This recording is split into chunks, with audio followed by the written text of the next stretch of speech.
El barman me pasó una servilleta doblada con la misma naturalidad con la que alguien limpia una mancha, sin levantar la vista, con ese gesto automático de quien parece más preocupado por mantener limpia la barra que por cualquier otra cosa. Pero su voz, baja, casi un susurro, fue lo que me heló la sangre. Sigue fingiendo que no entiendes una palabra de griego. No te sobresaltes con nada de lo que digan de ti, dijo, apenas moviendo los labios. Alcé la mirada con lentitud, como si el ruido del refrigerador al fondo fuera lo único que me interesara. Lo vi moverse detrás del mostrador con esa calma tensa de quien finge rutina, pero en sus ojos había una alerta precisa. Frotaba vasos con un trapo gastado, echando miradas disimuladas hacia la mesa del rincón, donde 3 hombres bebían whisky y reían sin alegría. Uno tenía una cicatriz larga que le cruzaba la ceja y le bajaba hasta la mandíbula. Los otros 2 eran armarios de carne, con manos grandes y miradas vacías. Tomé la servilleta como si fuera una cortesía cualquiera. La abrí apenas, cuidando que no pareciera que me interesaba. Las letras torcidas, escritas con rapidez, decían en griego: creen que eres del FBI, tramando algo grande, no reacciones. Sentí un escalofrío que me recorrió desde la nuca hasta los dedos. Sí, era del FBI, pero en ese bar de Queens nadie debía saberlo. Llevaba 6 meses infiltrado intentando acercarme a una familia griega de crimen organizado. Mi tapadera era sólida, un estadounidense de tercera generación, descendiente de griegos, desconectado de sus raíces, incapaz de hablar el idioma. Meses enteros perfeccionando el arte de parecer sordo, de fingir que no entendía cuando el griego flotaba a mi alrededor, en el gimnasio, en las cafeterías, en este mismo bar. El barman se alejó a atender a otro cliente, y yo me obligué a seguir bebiendo como si nada hubiera cambiado. El sabor amargo de la cerveza me supo a hierro. Tenía que parecer normal, el mismo tipo aburrido de siempre, viendo el partido en la televisión de arriba, con la espalda al muro, observando las salidas con el rabillo del ojo. En la esquina, el de la cicatriz habló en griego, con esa voz que ya conocía, rasposa, de hombre acostumbrado a dar órdenes. Hay que resolverlo esta noche. No podemos permitir federales husmeando el almacén. El jefe quiere que parezca un robo que salió mal. Apreté la botella, pero mantuve el rostro neutro, el cuerpo relajado. El segundo hombre, un mastodonte con cuello de toro, respondió: ¿y si Dimitri se equivoca? ¿Y si no es del FBI? El de la cicatriz soltó una risa seca, sin humor. Dimitri no falla. Dice que el tipo pregunta demasiado en el gym, sobre los envíos, los horarios. Además, su historial es demasiado limpio. Nadie tiene un expediente así sin ayuda de arriba. Estaban hablando de mí, sin duda. Llevaba meses tejiendo relaciones en Olympus Fitness, ganándome la confianza de tipos que apenas sabían escribir sus nombres. Pensé que había sido cauteloso, medido. Pero alguien me había olido.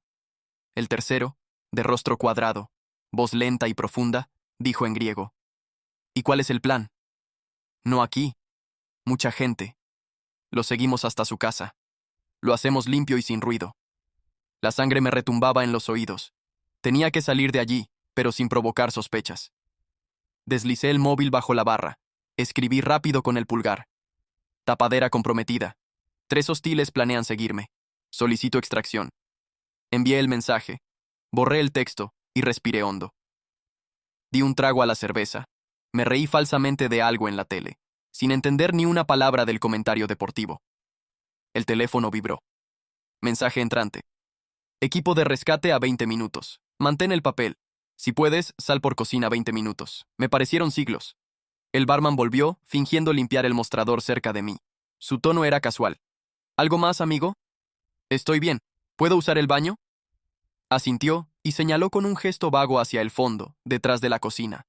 Nuestras miradas se cruzaron. Entendí el mensaje. Me estaba ofreciendo una vía de escape. Me levanté despacio, dejando billetes en la barra. Caminé hacia la puerta batiente sin apuro, con el mismo ritmo que cualquier cliente aburrido. Detrás, escuché el murmullo grave del de la cicatriz. Se mueve. Petro, ve a ver si realmente va al baño. Empujé la puerta y un olor espeso de aceite y cebolla me golpeó. 2 cocineros trabajaban junto a los fogones, sin prestar atención. A la izquierda, el baño. Al fondo, una puerta de emergencia con barra metálica y un letrero de solo personal. Si corría hacia allí, Petro olería la trampa. Si entraba al baño, me quedaría acorralado. Opté por la segunda. El baño era un cubículo estrecho, con un espejo rajado y un lavabo que goteaba. Me planté frente al urinario y conté en silencio hasta 30. Detrás de la puerta oía una respiración lenta, pesada. Esperaba. Tiré de la cadena, abrí el grifo, el sonido del agua llenó el silencio. Luego abrí la puerta. Petro estaba allí, apoyado contra la pared, brazos cruzados, sonriendo sin calidez. «¿Buena noche?», dijo en inglés con acento duro. «Sí, todo tranquilo, solo mirando el partido», respondí. Intenté pasar, pero no se movió. «Te he visto antes. Primera vez aquí. Me lo recomendó un amigo». Me observó un segundo largo, sopesando. Al final, se apartó. «Disfruta». Crucé de nuevo la cocina. Sentí el calor del aceite en la piel. No miré la salida trasera. A mis espaldas, su voz grave hablaba por teléfono, en griego. «Regresa. Parece normal». Lo seguimos cuando salga, volví a mi taburete. El barman me miró de reojo y negó apenas con la cabeza. «No te vayas todavía». Los tres en la esquina me observaban sin disimulo. El de la cicatriz alzó su vaso, una sonrisa cortante. La televisión mostraba comerciales de cerveza, playas, cuerpos felices. Un contraste absurdo. El teléfono vibró de nuevo.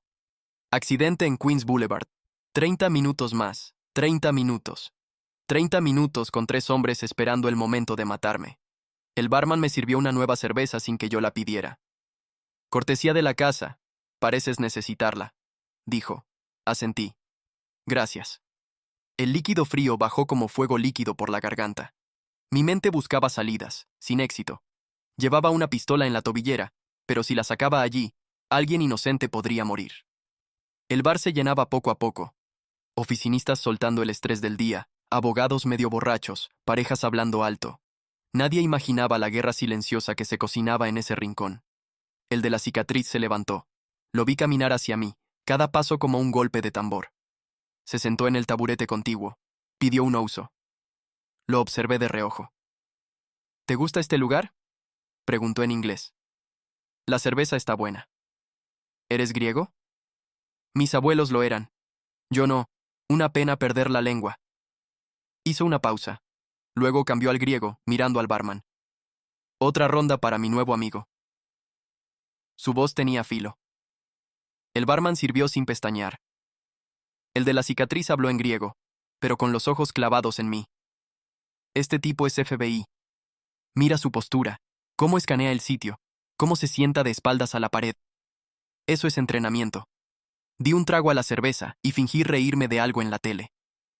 El barman respondió, también en griego. «No estoy tan seguro. Me parece normal. Dimitri dice que sí. Con eso basta». El de la cicatriz acabó su trago, se levantó despacio. En inglés, dijo, «Cuídate al volver a casa. Queens puede ser peligroso». «Gracias», respondí con calma. Lo vi volver a su mesa. El teléfono vibró. «Equipo a 15 minutos. Sube negro en la entrada. Nosotros cubrimos la retirada 15 minutos. Solo 15. El barman se acercó otra vez. «¿Quieres algo de comer? La cocina cierra pronto». Entendí. Quería que ganara tiempo. «Sí, tráeme algo. Lo que recomiendes musaca», dijo, desapareciendo en la cocina. El tiempo se estiró. El aire olía a carne asada y a miedo. Me di cuenta de que no había comido desde la mañana. Cuando volvió, el plato humeante frente a mí parecía casi una broma. Comí despacio, cada bocado una excusa para quedarme. La puerta del bar se abrió. Entró un grupo de jóvenes riendo. El ruido aumentó. Las voces llenaron el espacio. Bien. Más testigos. Menos posibilidades de un tiro limpio. Vibró el teléfono. A 5 minutos. Acabé la musaca y limpié la boca con una servilleta. El barman regresó. «¿Todo bien?». «Perfecto. Que Dios te cuide», susurró en griego, casi imperceptible. No moví un músculo. Saqué la cartera. Él se inclinó, fingiendo limpiar la barra. «La salida trasera está abierta». Dejé una propina generosa. Me levanté, estirándome como quien ha estado demasiado tiempo sentado. Por la ventana, vi el SUV negro estacionar. Los 3 hombres se movieron al mismo tiempo. Caminé hacia la puerta principal. Detrás escuché. «Petro, tú en tu coche. Tony, conmigo». Lo acorralamos en su piso. Empujé la puerta y al instante, la del SUV se abrió. «Agente federal», Suba, dijo una voz firme. Me lancé dentro.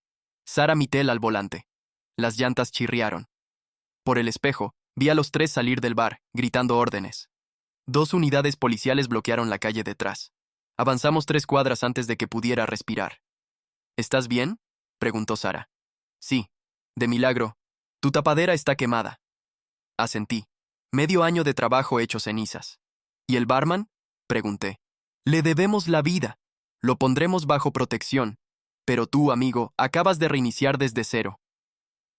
Me recosté en el asiento y cerré los ojos. Afuera, Quinn seguía su rutina. Adentro, todo había cambiado. Salimos del barrio como si hubiéramos dejado atrás un incendio invisible, y en el trayecto a la oficina el silencio dentro del SUV sonaba a derrota masticada con los dientes apretados. Al llegar me encerraron en una sala fría, fluorescentes ásperos, y durante 4 horas dicté un informe que me raspó la garganta. Cada gesto en el bar, cada intercambio en la cocina, la respiración de Petro tras la puerta del baño, la servilleta del barman, los mensajes con el equipo, el momento exacto en que el de la cicatriz decidió caminar hacia mí, con el ouso en la mano como si llevase un bisturí. Al final, Sara dejó caer sobre la mesa un vaso de agua y dijo que cruzarían todo contra video, peinando los meses de cobertura. Vimos cintas del gimnasio que parecían vida en bucle. Máquinas, sudor, conversaciones anodinas, hasta que Rodríguez, ojos de lince y paciencia de relojero, detuvo la imagen y retrocedió un puñado de segundos. Yo corría en la cinta, auriculares puestos, cuando detrás un tipo le contaba a su colega, en griego, que su mujer lo estaba engañando. En una fracción de segundo se me movió la cara, una sombra de empatía que no duró ni el parpadeo, pero allí estaba, el cuerpo respondiendo a la lengua que se suponía no entendía. Ahí te delataste, dijo Rodríguez sin triunfos, solo constatando, y sentí esa punzada seca del error mínimo que lo derrumba todo. A la mañana siguiente me llamó la jefa de oficina, Morrison, voz que corta mármol, camisa sin arrugas, y me puso en la pantalla el expediente del barman. Se llamaba Nikos Papadopoulos, 63, inmigrante del 85, dueño del bar desde los 90. Llevaba 5 años pasando migas de información sobre la banda de Stavros, nada que lo quemara, apenas nombres sueltos, costumbres, caras, horarios. Un sobrino muerto a bates en un callejón de Astoria, Andreas, 20 años, error juvenil triturado por la maquinaria. Anoche llamó a su contacto y dijo que hasta aquí, que si hay que ponerse un cable, lo hace, que si hay que testificar, lo hace. Zanjó Morrison sin levantar la voz. Dice que verte a ti a punto de caer le encendió la mecha. Lo quiere a usted como enlace. Que le da confianza a alguien capaz de quedarse piedra en un bar lleno de cuchillos. Acepté sin teatro, con ese asentir corto que compromete el cuerpo, y esa misma tarde movimos a Nikos a una casa segura en Nueva Jersey. Una de esas cajas sin historia en calles que no figuran en postales. Cortinas baratas, una nevera que hacía ruidos, una mesa con mantel de plástico y olor a café fuerte que se quedó pegado a la madera desde la primera taza. Al tercer sorbo ya hablábamos en griego sin máscaras. Yo le pedí permiso con la mirada y él me lo dio con un gesto leve. Porque si algo iba a salvarnos, era la precisión, no el teatro. Desgranó organigramas que nadie había dibujado, una genealogía de favores, en qué panadería se lavaba dinero y qué mensajero tenía debilidad por el blackjack los martes. ¿Qué puerta se abría con un chasquido y cuál exigía contraseña? Yo anotaba hasta la música de fondo, los silencios, los tics de los matones que bebían en su barra, y él, cuando mencionaba a Andreas, miraba la foto en la nevera como quien le habla al tiempo. Buen crío, eligió mal, yo le dije que la paciencia es un cuchillo, y apretaba el vaso con los dedos manchados de café. El equipo de técnicos llegó con el cable, una microcápsula escondida en la hebilla del cinturón, micrófono direccional del tamaño de una lenteja, línea segura hacia la camioneta de vigilancia. Entrenamos horas de movimientos cotidianos para que nada cambiara su cadencia de barman. Inclinar el cuerpo para alcanzar vasos, agacharse a por una botella, apoyar la mano en la barra. El cable se quedaba silencioso si él apoyaba el estómago. Hablaba limpio si se enderezaba 2 centímetros. Repetimos hasta que fue músculo y no esfuerzo. El primer regreso al bar me dejó el corazón como tambor de guerra. Yo, 2 cuadras más allá, dentro de la furgoneta con auriculares que apretaban las sienes. Mittel al mando, Carson con los binoculares, el canal táctico susurrando ubicaciones. A las 4, el clic de la llave, y Nikos diciendo, abrimos, con una paz vieja. A las 5, cerveza derramada y queja de un obrero sobre el Metz. A las 6:30, la puerta que bosteza y entra Petro, ese olor a cuero y colonia barata que casi se podía oler por el micrófono. Nikos, amigo, en griego, y un tintinear de hielo. Nikos sirvió sin que le temblara la voz. ¿Ouso? Ouso y respuestas, rió Petro con dientes, y preguntó por mí. El turista. Por la servilleta, por cómo demonios supo que yo leería algo escrito en griego. No lo supe, contestó Nikos en esa cuerda floja que no es mentira ni verdad completa. Vi a tus perros sacar colmillo y no quería un muerto en mí. Barra, escribí en griego por si era de los nuestros. Y cuando preguntó, ¿y por qué te importa un desconocido? Nikos soltó el único credo que de verdad respetan los hombres de Barra. Porque esto es un bar, no un matadero. Un cadáver arruina el negocio. Petro se rió, pero sin alegría, y dejó la cita como una bala marcada. Mañana a las 3, en el almacén. Dimitri quiere verte. Cuando se fue, Nikos siguió atendiendo a ritmo de sinfonía doméstica, mientras yo, en la furgoneta, sentía subir la fiebre en el cuello. De madrugada, en la mesa de plástico de la casa segura, desarmamos la probabilidad como si fuese un reloj. Entrarían, lo cachearían por encima, creerían que un viejo no se ata un cable como un profesional, el cinturón pasaría. Si no pasaba, plan B, frases claves. Y el café, para activar ruptura. No calientes el pan, para retrasar. Señales con la servilleta, el vaso a la derecha o a la izquierda de la marca. Los fiscales querían el oro. Grabación de Dimitri ordenando obstrucción, soborno, mención directa a Andreas. Nikos escuchó sin pestañear, y cuando le ofrecí la salida fácil, abortar si algo no olía bien, se me quedó mirando con un cansancio antiguo. He esperado 10 años, muchacho. Si la muerte quiere verme, que venga con traje. Yo vendré con mi cinturón. Llegó el día con una claridad insolente en Astoria, y el almacén, un bloque de ladrillo que hedía a harina vieja y gasolina, tenía 2 entradas. El equipo táctico ocupó respiraderos como gatos, cámaras en el poste, paramédicos estacionados 2 calles abajo, carros señuelo en la esquina. Yo me quedé en la furgoneta, piel agujereada por la estática de la radio, con la boca sabiendo a pila. A las 14:57, el sonido de pasos sobre cemento, un guardia que no hablaba, pestillo que cede. A las 15 horas exactas, la voz de Dimitri. Y por fin el miedo tuvo apellido. Una voz sin prisa, educada, con el metal de quien te ofrece té antes de asfixiarte. Nikos, dijo, y casi fue un abrazo falso. Gracias por venir, me llamaste, contestó él, y en ese intercambio había 20 años de vasos servidos y silencios compartidos. Dimitri no tardó en marcar territorio. El FBI ronda mis negocios, mandaron un perro al gimnasio, hasta tu bar, escapó por arte de magia, o por alguien que sabe escribir griego. Nikos sostuvo la cuerda. No quería problemas. Y Dimitri cambió de cuchillo. Lo morboso por lo práctico. Cuando vengan los federales, y vendrán, di que sí. Serás mi doble. Les cuentas lo que quieran oír. Usas el micro si te lo piden, pero los guías al teatro. Yo te hago rico. 50 ahora, 50 después. Se escuchó el chasquido de un maletín. El papel moneda respirando en fajos. Yo hice señas. Mitel llamó al fiscal en susurro. Tenemos oferta de soborno y obstrucción. El guión quería que Nikos aceptara, que pidiera instrucciones, que estirara la conversación para sumar cargos, pero Nikos, que había bebido el rencor con el café desde hacía una década, cambió la partitura con una sola frase que nos cortó el aire. Mataste a mi sobrino. El silencio pesó lo mismo que una viga. Dimitri respiró por la nariz, sin máscara ya. Un drogadicto que me robaba, y fue peor que un disparo. Tenía 20 años, dijo Nikos, cada sílaba lijando el pasado, y lo tiraste a un callejón como basura. Hay consecuencias por robar, replicó Dimitri, y en esa línea cabía toda su filosofía de hierro. Sí, dijo Nikos, y hoy las ves tú. En la furgoneta, Carson ya estaba haciendo el conteo con dedos.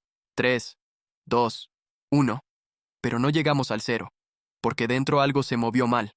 Un choque de metal, una silla arrastrada, una espera de Nikos y un estás cableado, que aulló la voz educada volviéndose lija. Debí registrarte. Y el ruido de la pistola en el cuero fue nítido como un relámpago. Equipo táctico, en puerta, dijo Mitel sin levantar el tono, y yo ya estaba en la manija, arma en funda, hombro listo para romper bisagra. Dentro, Dimitri gritó que se apartaran, o esa misma tarde habría muerto un barman. La mirilla nos dio un destello del cuadro. Nikos inmóvil, la pistola fría contra la sien, 2 matones en las sombras, un maletín abierto con billetes que parecían peces muertos. No hay salida, baja el arma, negoció Carson con una voz de domingo. Dimitri rió con dientes. Si la bajo, me muero en la cárcel. Si disparo, me matan ahora. ¿Cuál teatro prefieren? Yo di un paso y hablé a esa máscara sin prisa. Tienes todo grabado. El soborno, la orden de desviarnos, el recuerdo del chico en Astoria. Pelearlo ahora solo suma años. ¿Y tú quién diablos eres?, preguntó, y me dejé ver. El del bar, el que no entendía griego. Vi en sus ojos un cálculo, una aceptación lenta de que su telón bajaba, y allí, en esa grieta, apreté. Tu fallo no fue mínimo. Subestimaste a un viejo con memoria y tiempo, 5 años goteando datos y hoy, con su cinturón, te puso contra la pared. La mano tembló 1 milímetro, lo suficiente para que Carson cambiara de peso, lo suficiente para que la bisagra obedeciera si la golpeábamos. Afuera, la radio era un enjambre contenido. Adentro, el aire olía a polvo caliente y a decisión. Y cuando Dimitri bajó la pistola apenas un dedo, la sinfonía del asalto comenzó sin música, solo con cuerpos que sabían a qué distancia debían estar para que nadie más muriera. La escena terminó con Dimitri esposado, y el ruido del almacén volviéndose un rumor. Pero el eco de lo que pasó no se desvaneció en la camioneta. Cuando regresamos a la oficina, hubo un silencio largo, de los que no se rompen con chistes. Morrison nos miró como quien tiene la cuenta pendiente y dijo que había que preparar el juicio con todo el cuidado del mundo, porque gente así no cae por arte de magia. Pasé las siguientes semanas desgranando transcripciones, revisando las horas de las grabaciones, cotejando nombres, traduciendo giros que solo se odian en griego, y cada vez que leía un pasaje volvía a ver la cara de Nikos, su mano en la taza de café y esa especie de paz cortada por cicatrices. El proceso judicial fue una especie de rito lento, declaración tras declaración. La fiscalía desplegó las piezas como si montara un rompecabezas que nunca entró bien en la mesa. Llevé a Nikos al estrado con pasos cuidados. Lo vi sentado con una dignidad que me dolió, contando lo que había visto y escuchado, cómo pequeñas migas se convierten en un rastro que termina en manos de alguien que sabe leerlas. El día de la sentencia, cuando anunciaron los 40 años, vi que Nikos lloraba por primera vez de otro modo. No un llanto de furia, sino de alivio pesado. Me acercó la mano y me dijo, en un susurro que aún suena en mi cabeza, gracias por no dejarme solo. No se trataba solo de mí. Éramos un puñado de personas que, de formas distintas, habíamos ido acumulando paciencia para que la verdad explotara por su propio peso. Con el veredicto, vino la logística, protección de testigos, reubicación, procedimientos que arrancaban de la tierra como raíces nuevas. Acompañé a Nikos al aeropuerto. Comprobé que el empleado que lo recibía tenía la historia correcta, el acento medido, la tarjeta con el apellido cambiado. Lo vi subir al pequeño avión que lo llevaría lejos de Queens, y antes de que la bodega tragara su imagen, nos apretó la mano con la fuerza de un hombre que recupera algo que creía perdido, la posibilidad de dormir sin despertar mirando sombras en la esquina. Meses después llegó la postal. El clima es terrible, pero duermo bien. La guardé en el cajón de mi escritorio junto a la primera nota que me dejó Sara la noche del bar, y cada vez que la veía me recordaba que las victorias son a menudo silenciosas y que la paciencia de un solo hombre puede tumbar la arrogancia de muchos. Mi vida profesional siguió de la mano con la burocracia. Pedí el traslado porque los lugares en los que había trabajado empezaban a acumular memorias peligrosas. Seattle me acogió con lluvia y casos de cuello blanco que, aunque menos excitantes, tenían la ventaja de no dejarte el estómago en un nudo todas las mañanas. 2 años ahí me devolvieron algo parecido a una normalidad que no es normal, sino más bien soportable.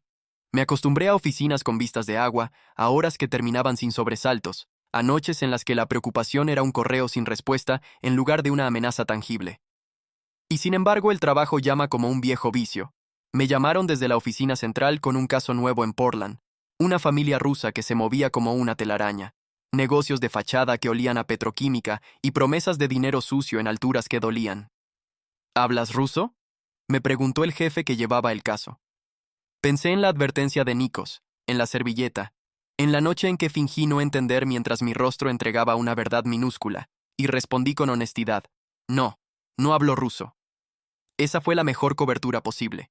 No entender, de verdad, y observar sin reacciones que delataran una empatía idiomática. Me asignaron de todas formas. Alguien con experiencia infiltrando organizaciones, con habilidad para leer a la gente y con cierta tendencia a la paciencia. Perfecto, me dijeron. Esa vez no necesitas aprender el idioma para la misión. Necesitas estabilidad y ojos limpios. Acepté y partí hacia Portland con maleta corta y el cansancio de quien sabe que cada misión puede deshilachar algo de uno. El montaje fue meticuloso. Identificación nueva, historias de fondo, Trabajo de campo que empezó por escuchar, por rastrear patrones en el horario de entrega de cigarros, por ver a qué hora abrían las puertas traseras de los restaurantes que figuraban en los papeles de la familia. Al quid del asunto, no hubo grandes diferencias con el caso griego. La paciencia, los pequeños cables, los teléfonos que suenan a horas ciertas, la red invisible de favores que hace que el dinero circule como sangre. La diferencia era cultural, sí. Maneras de hablar, códigos, apodos. Pero los mismos vicios. Quien manda cree que es invulnerable y subestima el tiempo. Quien sirve tragos y sonríe a los clientes puede ser la cámara que aguarda. 3 años después de aquel bar de Queens, sigo en trabajos encubiertos, con cambios de ciudad que me pelan la vida por capas. A veces me pregunto si todo esto vale la pena. Las identidades prestadas, las amistades que no pueden ser, las cenas que no terminan porque al día siguiente hay que estar en una furgoneta a las 4. Luego viene la memoria de Andreas, de Nikos y de los nombres que nadie reclama, y la respuesta me vuelve a la garganta en forma de propósito. No lo hago por la adrenalina ni por heroísmo. Lo hago para que alguien que jamás vio un tribunal pueda tener su día, para que la familia de un chico anónimo tenga algo parecido a cierre, y para que las calles donde corrimos riesgos no se lleven las historias sin castigo. Las postales de Phoenix siguen llegando de vez en cuando. Una vez Nikos escribió que aprendió a preparar huevos al estilo que a él le gusta, que juega ajedrez con jubilados y que enseñó unas cuantas frases en griego a jóvenes que solo lo escuchan porque les da conversación.